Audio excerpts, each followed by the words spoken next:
In Venezuela, rescuers sifted through rubble, searching for survivors. The official count climbed to at least 235 dead. On the surface, it was a natural catastrophe, an act of God. But beneath the dust and debris, a darker truth emerged. This was a tragedy written in corruption, etched into the very foundations of the nation, long before the tremors ever hit. We begin our deconstruction not with the earthquake itself, but with the systemic collapse that preceded it, turning a vibrant capital into a deadly trap. The seismic event merely exposed the chilling cracks already present in a society grappling with a failed state. Caracas, Venezuela's capital, is a city built in a seismically active zone. For decades, urban planners and geologists have warned of the inherent risks. Yet, the city's rapid, often uncontrolled, expansion saw countless structures rise without adequate oversight. Experts consistently highlighted that without stringent building codes and their rigorous enforcement, Caracas was a disaster waiting to happen. The question was never if an earthquake would strike, but when, and how prepared the city, or rather, its compromised infrastructure, truly was to withstand it. Venezuela technically possesses building codes designed to ensure structural integrity, especially in earthquake-prone regions. These regulations, on paper, mandate specific materials, construction techniques, and engineering standards. However, multiple reports over the years indicated a stark disconnect between law and practice. Builders, often in collusion with local officials, routinely bypassed these critical safety measures. Permits were allegedly rubber-stamped, inspections were superficial or non-existent, and cheaper, substandard materials found their way into new constructions, all under the shadow of systemic corruption. This systemic corruption wasn't confined to individual projects, it permeated the entire construction sector. Funds allocated for public infrastructure, from hospitals to schools, were reportedly siphoned off or mismanaged. Buildings meant to serve communities for decades were compromised from their very foundations, designed to save costs rather than lives. This negligence wasn't a secret. Journalists and independent engineers had voiced concerns about the shoddy workmanship and lack of accountability for years. These were not mere construction flaws, they were structural time bombs, ticking in plain sight, waiting for the inevitable trigger. Beyond new constructions, the maintenance of existing infrastructure suffered from decades of neglect. Roads crumbled, bridges deteriorated, and older buildings, many already lacking seismic reinforcement, received minimal upkeep. Public services, essential for disaster response, also eroded.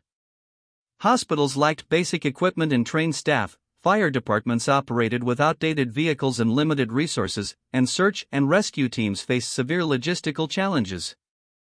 This wasn't merely a lack of funding, it was a systemic breakdown where allocated resources either vanished or were inefficiently utilized, leaving the entire urban fabric dangerously fragile. Seismologists and civil engineers had issued numerous warnings over the years, detailing the specific vulnerabilities of Caracas. Reports from institutions within Venezuela and abroad consistently highlighted the high risk of catastrophic building collapses in the event of a major earthquake. These were not abstract predictions but data-driven assessments, often accompanied by urgent recommendations for retrofitting and stricter oversight. Yet, these warnings largely went unheeded. Political priorities shifted, economic crises consumed attention, and the systemic issues of corruption and neglect ensured that preventative measures remained on the back burner, ignored until it was too late. The pre-existing conditions were dire: a capital city built on fault lines, riddled with compromised structures, and serviced by a decaying public sector. This was the landscape of Venezuela when the earthquake struck.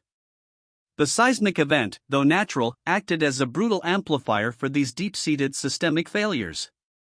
It transformed a potential crisis into an inevitable catastrophe, claiming lives not just from the immediate force of the quake, but from the deliberate erosion of safety and accountability over years.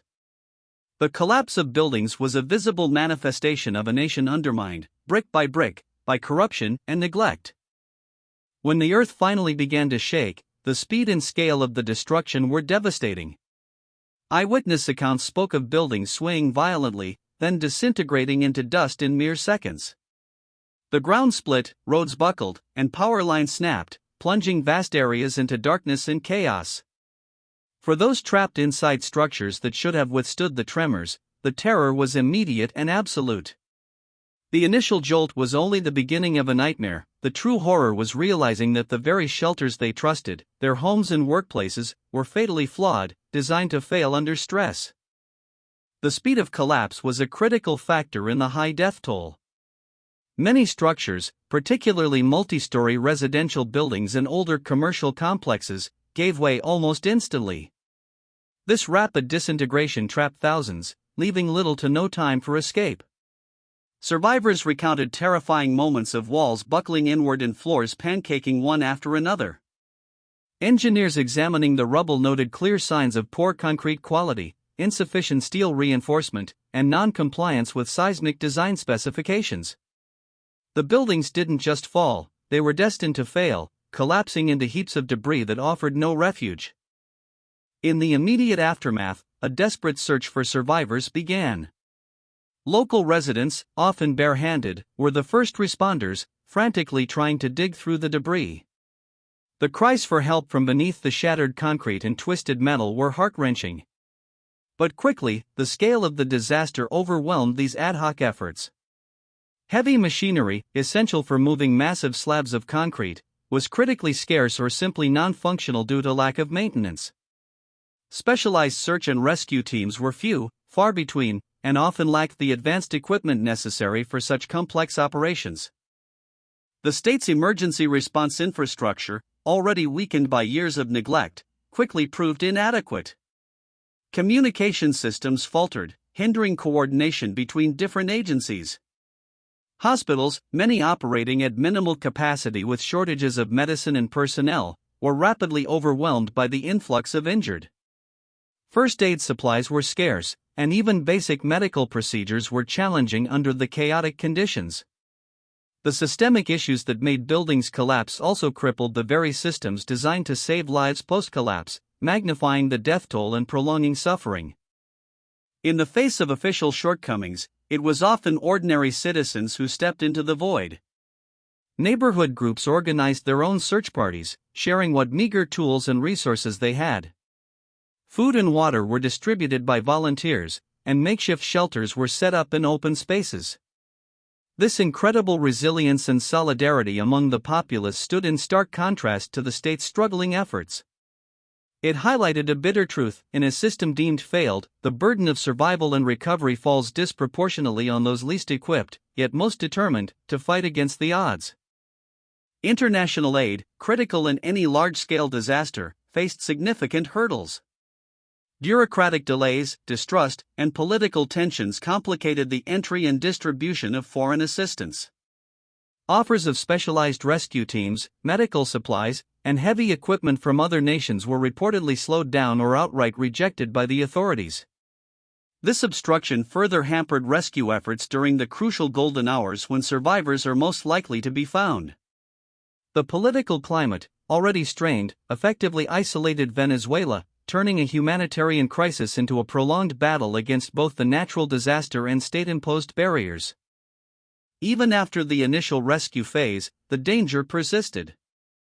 Many partially damaged buildings remained unstable, threatening further collapses. The earthquake exposed the structural vulnerabilities of entire neighborhoods, leaving countless residents homeless and fearful of returning to their residences. The long-term recovery effort faced monumental challenges: a lack of resources for rebuilding, a crippled economy, and pervasive distrust in government institutions.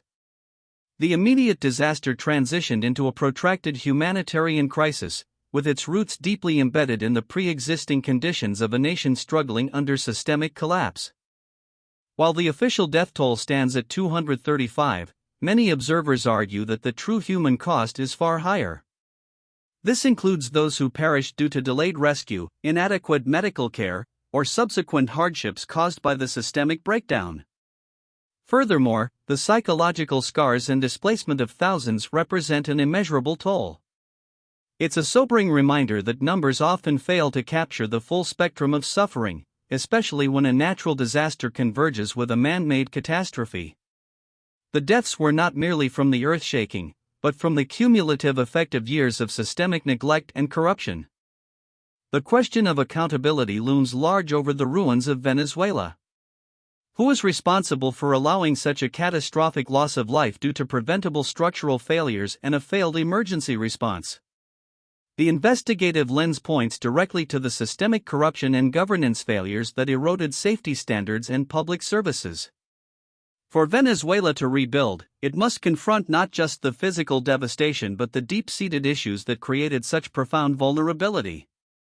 Without addressing the core of its systemic collapse, any reconstruction risks merely setting the stage for the next tragedy.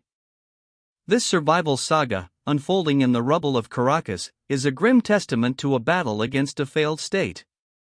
The Tremors merely revealed what was already crumbling beneath the surface, a society where the social contract had fractured, where public trust had eroded, and where human life was undervalued in the pursuit of illicit gain. The earthquake wasn't just a moment of impact, it was a devastating conclusion to a long, slow systemic collapse. In Venezuela, the real destruction began long before the earth shook, written into every neglected building, every bypassed regulation, and every diverted dollar.